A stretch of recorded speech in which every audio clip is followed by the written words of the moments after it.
Hi all welcome back to my channel. ಇವತ್ತಿನ recipe ಬಂದು ಕಾಳು ಪಲ್ಯ. ಇದನ್ನು ನಾವು ಸ್ವಲ್ಪ ಸ್ಪೆಷಲ್ ಆಗಿ ಮಾಡೋಣ. ಇನ್ಸ್ಟೆಡ್ ಆಫ್ ಆಲೂಗೆಡ್ಡೆ ನಾನಿಲ್ಲಿ ಬಾಳೆಕಾಯಿನ ಯೂಸ್ ಮಾಡ್ತಾ ಇದ್ದೀನಿ. ಮೊದಲನೇದಾಗಿ ಇಂಗ್ರೀಡಿಯೆಂಟ್ಸ್ ಪ್ರಿಪ್ರೇಷನ್ಗೆ ಈರುಳ್ಳಿ ಹಾಗೂ ಬಾಳೆಕಾಯಿ, ಟೊಮೆಟೊ ಎಲ್ಲನೂ ನಾನು ಕಟ್ ಮಾಡಿ ಇಟ್ಕೊತಾ ಇದ್ದೀನಿ. ಇಂಗ್ರೀಡಿಯೆಂಟ್ಸ್ ಎಲ್ಲ ಕಟ್ ಮಾಡಿ ಪ್ರಿಪೇರ್ ಮಾಡ್ಕೊಂಡಾದ್ಮೇಲೆ ಕುಕಿಂಗ್ ಸ್ಟಾರ್ಟ್ ಮಾಡೋಣ. ಮೊದಲನೇದಾಗಿ ಒಂದು ಪಾತ್ರೆಗೆ ಸಾಸಿವೆ ಹಾಗೂ ಎಣ್ಣೆನ ಹಾಕಿ, ನಾನು ಮೊದಲೇ ಸಾಸಿವೆ ಹಾಕ್ಬಿಡ್ತೀನಿ, ನಂತರ ಎಣ್ಣೆ ಹಾಕ್ತಾಯಿದ್ದೀನಿ. ಬಟ್ ನೀವು ಉಲ್ಟಾ ಮಾಡಿ, ಮೊದಲು ಎಣ್ಣೆ ಹಾಕಿ ನಂತರ ಸಾಸಿವೆ ಸಿಡಿಯೋವರೆಗೂ ಕಾಯಿರಿ. And very important step, don't forget to light the gas.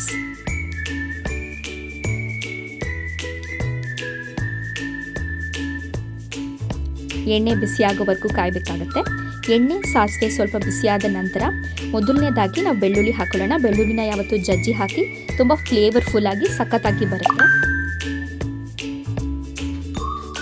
Next ನಾನಿಲ್ಲಿ ಕರಿಬೇವಿನ ಸೊಪ್ಪನ್ನ ಹಾಕ್ತಾ ಇದ್ದೀನಿ. ಹಸಿ ಕರಿಬೇವಿನ ಸೊಪ್ಪು ಅವೈಲೇಬಲ್ ಇತ್ತು, ಅದರಿಂದ ತುಂಬ ಫ್ಲೇವರ್ಗೆ ಚೆನ್ನಾಗಿರುತ್ತೆ ಅಂತ ಯೂಸ್ ಮಾಡ್ಕೊತಾ ಇದ್ದೀನಿ.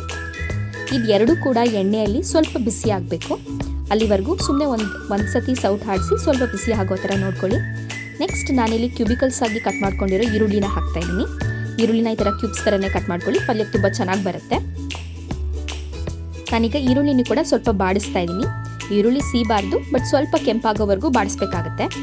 ಒಂದು 2 to 3 ಮಿನಿಟ್ಸ್ ಲೋ ಫ್ಲೇಮಲ್ಲೇ ಇಟ್ಟು ಇದೇ ರೀತಿ ಫ್ರೀಕ್ವೆಂಟಾಗಿ ಬಾಡಿಸ್ತಾ ಈರುಳ್ಳಿ ಕರೆಕ್ಟಾಗಿ ಫ್ರೈ ಆಗೋ ಥರ ನೋಡ್ಕೊಳ್ಳಿ.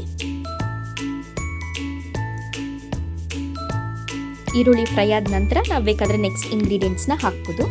ಇಲ್ಲಿ ಈರುಳ್ಳಿ ಫ್ರೈ ಆಗೋದು ತುಂಬ ಇಂಪಾರ್ಟೆಂಟ್.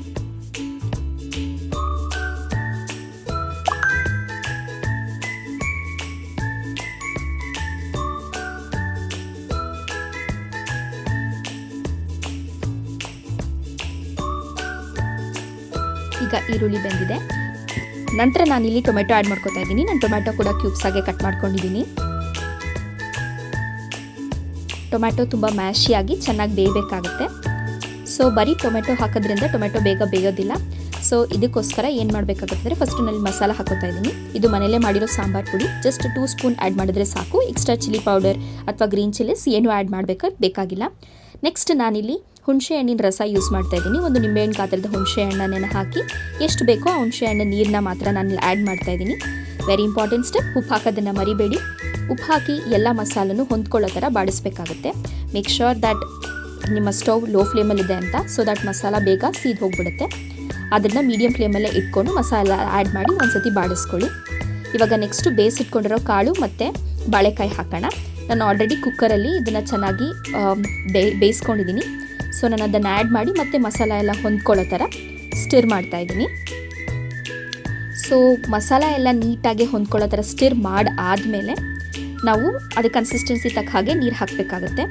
ಮೇಕ್ ಶ್ಯೂರ್ ನೀವು ಸ್ಟಿರ್ ಮಾಡಬೇಕಾದ್ರೆ ತುಂಬ ಮ್ಯಾಶ್ ಮಾಡಬೇಡಿ, ಬಿಕಾಸ್ ಬಾಳೆಕಾಯಿ ಆಲ್ರೆಡಿ ತುಂಬ ಬೇಗ ಬೆಂದೋಗ್ಬಿಟ್ಟಿರುತ್ತೆ. ನಾನು ಕಾಳು ಮತ್ತು ಬಾಳೆಕಾಯಿನ ಬೇಯಿಸಿಕೊಂಡಿರೋ ನೀರಿತ್ತಲ್ಲ, ಅದೇ ನೀರನ್ನ ಆ್ಯಡ್ ಮಾಡ್ತಾ ಇದ್ದೀನಿ. ನಿಮ್ಮ ಕನ್ಸಿಸ್ಟೆನ್ಸಿ ತಕ್ಕ ಹಾಗೆ ಯಾವತ್ತಿದ್ರು ನೀರು ಆ್ಯಡ್ ಮಾಡಿ. ನನಗೆ ತುಂಬ ಸಾಂಬಾರು ಥರ ಬೇಕಾಗಿಲ್ಲ, ಜಸ್ಟ್ ಒಂದು ಗ್ರೇವಿ ಕನ್ಸಿಸ್ಟೆನ್ಸಿಗೆ ಬರಬೇಕಾಗಿತ್ತು. ಸೊ ಅದಕ್ಕೋಸ್ಕರ ಎಷ್ಟು ನೀರು ಬೇಕೋ ಅಷ್ಟನ್ನು ಆ್ಯಡ್ ಮಾಡ್ತಾ ಇದ್ದೀನಿ. ನೆಕ್ಸ್ಟ್ ಇಂಪಾರ್ಟೆಂಟ್ ಸ್ಟೆಪ್ ಇಸ್ ಕೊರಿಯಾಂಡರ್ನ ಆ್ಯಡ್ ಮಾಡಿ. ಎಲ್ಲನೂ ಆ್ಯಡ್ ಮಾಡಿದ ನಂತರ ಲೋ ಫ್ಲೇಮಲ್ಲಿ ಒಂದು 5 ರಿಂದ 10 ನಿಮಿಷ ಇದು ಚೆನ್ನಾಗಿ ಬೇಯಬೇಕಾಗುತ್ತೆ. ಸೊ ಆಲ್ರೆಡಿ ಕಾಳು ಎಲ್ಲ ಬೆಂದು ಹೋಗಿರುತ್ತೆ, ಜಸ್ಟ್ ಆ ಮಸಾಲ ಸರಿಯಾಗಿ ಹಿಡಿಬೇಕು. ಅದಕ್ಕೋಸ್ಕರ ಸಿಂಪಲ್ಲಾಗಿ ಬೇಯೋ ಥರ ನೋಡ್ಕೊಳ್ಳಿ. Thank you for watching my channel.